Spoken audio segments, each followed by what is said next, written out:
What's up guys, it's your Super Players and it's your host Tony G, and looking at this beautiful mat in celebration of the Broly movie, we have our own custom mat of me, Tony G, and C-Rod fusing together to become G-Rod, guys. So obviously, like in the movie, you got Gogeta, you got G-Rod right here, and in celebration we had these made and they're gonna be going on sale, guys. Be sure to hit up in the comment section whether you want cloth or rubber.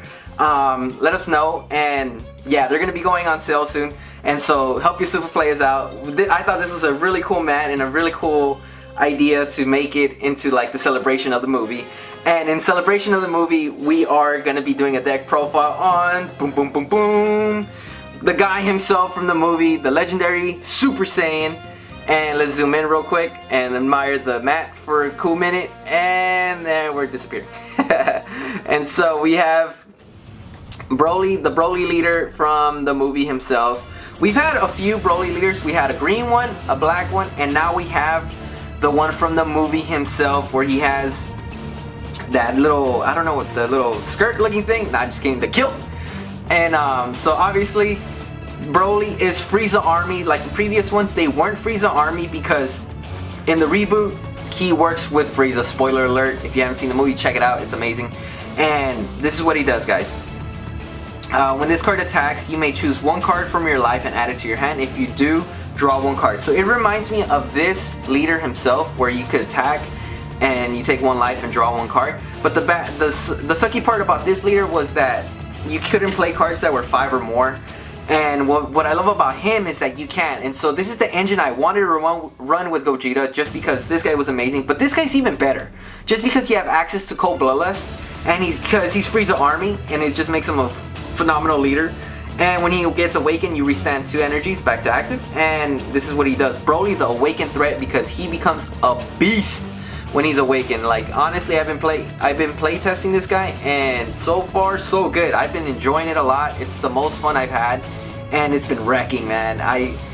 I've only lost like maybe once or twice, but it's been wrecking. Hopefully you guys enjoy it. And so here we go. So when this card attacks, draw one card, typical awaken effect. And once per turn, this is what makes him so good. He reminds me of Universe 7 Frieza. Once per turn, choose one of your opponent's battle cards and switch it to rest mode. So any of those annoying blockers that aren't barrier, go to rest mode. And then this is what makes him even better. Once per turn, choose one card from your hand in your life and add it to your hand, and choose up to one of your cards in rest mode and switch it to active mode. What makes this guy so good is that it doesn't have to be a battle card, it could be your energy, so you could restand your energy. And so let's get to the deck. This is the deck I wanted to run with Gogeta, but this guy's just so much better. I'm not lying, it's so much better.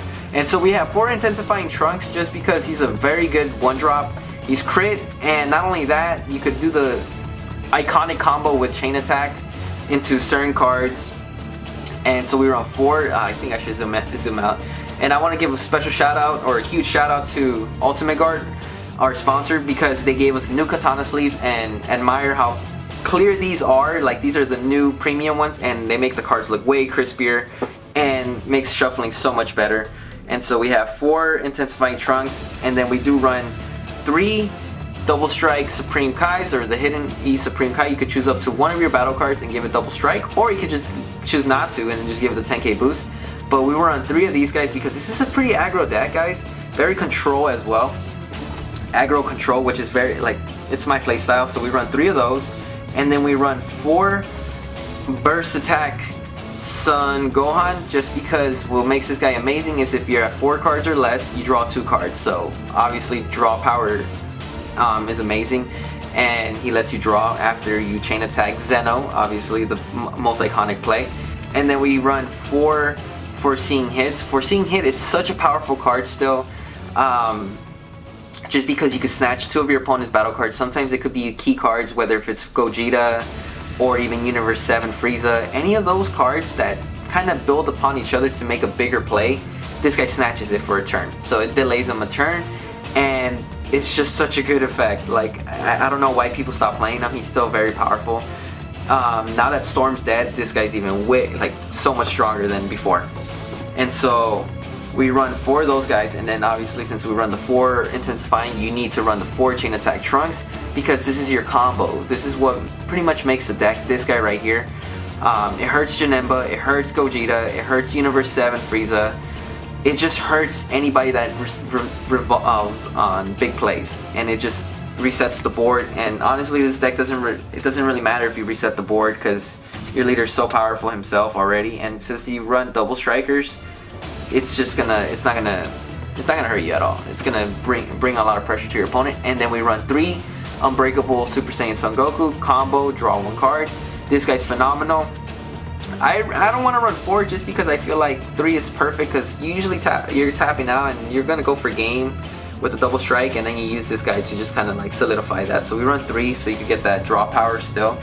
And then what makes this deck even better, and what makes it very important, is this card as well, Planet M2, because even if you're not awakened yet, you can still bring on the pressure to your opponent. Like I said, Janemba, like I said, it's the most annoying deck, at least to this deck. It gives it a run for its money, but because of Planet M2, it hurts it. It drops them to 5k if they're not awakened, and they have the combo even more when you're awakened. So once you're awakened, you're at 15. They're still not awakened because they have so much defense, but it requires them to drop another card, because they go from 10 to 5. So even if they use a super combo or anything like that, they still got to combo 5 more. So this keeps the pressure on Janemba, and it keeps them losing their combos that they need. And moving on to the next cards, it's going to be red, yellow, and so we have to run our 4 super combos, because you self-awaken pretty quickly. You're at 4 lives or less, you draw 1 card, pretty much the super combo, which makes it awesome, because he awakens himself. And this is what makes the yellow engine even better. Like, I don't know why I've seen people build decks around this guy, but they don't run this guy. This guy's so good against Janemba. Like, I kid you not, because Janemba always has those deadly defenders, or even the Android players have deadly defenders. Pretty much every color has a deadly defender. This guy gets rid of it. Not only that, when you play this card, choose up to one of your opponent's battle cards with barrier in rest mode, ignoring barrier, and KO it. If you KO'd it, choose up to one of your energies and switch it to active. So you're no matter what, you're gonna put it in active. If it's barrier, you get rid of those deadly defenders, Vegito, sorry. Any of those, done. This guy, 2-drop, 1 yellow, that's all you need. Gets rid of it. And this is what's been saving my butt against Janemba. Like, they have that defensive wall. I'm like, nope, done, wrecked. And then we run, this is what wrecks Shenron, and it's my favorite card. It's 3 time magics. Phenomenal. You could take a life, or you could just use 1 energy to play it, and they can restand. And then we run 1 Flying Nimbus. I've been realizing I don't really need Flying Nimbus that much. I might bump this to 4, but against veggies, I don't know, still iffy. Like, it still comes in handy. Maybe 1. I keep 1, maybe 2. I don't know. It just depends. I'll side in 1 maybe. I don't know. But so far I've been using Time Magic more because the meta is very different right now. And Gogeta Shenron is the biggest thing, so this comes in handy more than this, because I don't like losing a card. And like I said, veggies aren't a big threat to me, because you have this guy, Cold-Bloodless, because you have access to that. Just makes it even better than Gogeta, because Cold-Bloodless just wrecks, like always. Like I always say, people forget about this card, and it just wrecks. And then we run 2 Bad Rings, just in case if you're going to go for a game, they try to negate you, use the 1 yellow, and stops the counters, whatever they're going to do. That's why I love it. And then obviously, because we run Chain Attack Trunks, we gotta run Chain Attack Zeno to reset the board, and this is what makes the deck so much better. This guy himself, just amazing. Like, just resets the board and your opponent just gets wrecked. Those cards that, those big plays like Gogeta are done, Universe 7 done, Janemba's done. Like, they can't survive, that's it. They're just gonna get wrecked. And then we run 2 minus Killy Zones, just because that green counter card that pops 4, I think 4 or less, or even if you're playing a mirror match, Cold-Bloodless still exists. Like I said, it's still powerful. Play this, it stops them from Cold-Bloodless in your chain attack, or even your hit. Snatch those 2 cards, just done. Your opponent's gone. Like, they can't do anything about it. And then we run 2. I was in debate between this one, and I ended up seeing him being more useful, at least with the matches I've been having. Dark Power Black Mass Saiyan. I was gonna substitute it for, I had Chronoa at first, but it wasn't working as good, because I'd rather play him, and he's still, you can take 1 life, and he gets a 10k boost. He becomes 15k, and then you could add the double strike, so you could go for a game with him. And then M2, the combos are a lot better with him, so I chose to pretty much play him instead of Cronoa. Might bump him to 3. And then the last 3 cards would be Mirror, Creator, Absorb, just because with your Broly effect, he could pretty much, if you don't have double strike or the double strike Kai, he could pretty much take a life and restand him, and that's the second attack. If they don't have a negate, the attack's gonna go through, and honestly, you can't combo over this guy. This guy's too powerful. And then 1 Scientist Fu, because I always found myself either playing Scientist Fu or Mirror, Creator, Absorb. Mirror just needs 4, this guy needs 7, and 1 energy, so I would rather play Mirror, honestly, just because he gets that super power boost, pretty much. And there you guys have it. That's pretty much our my Broly deck that I've been making and I've been tweaking.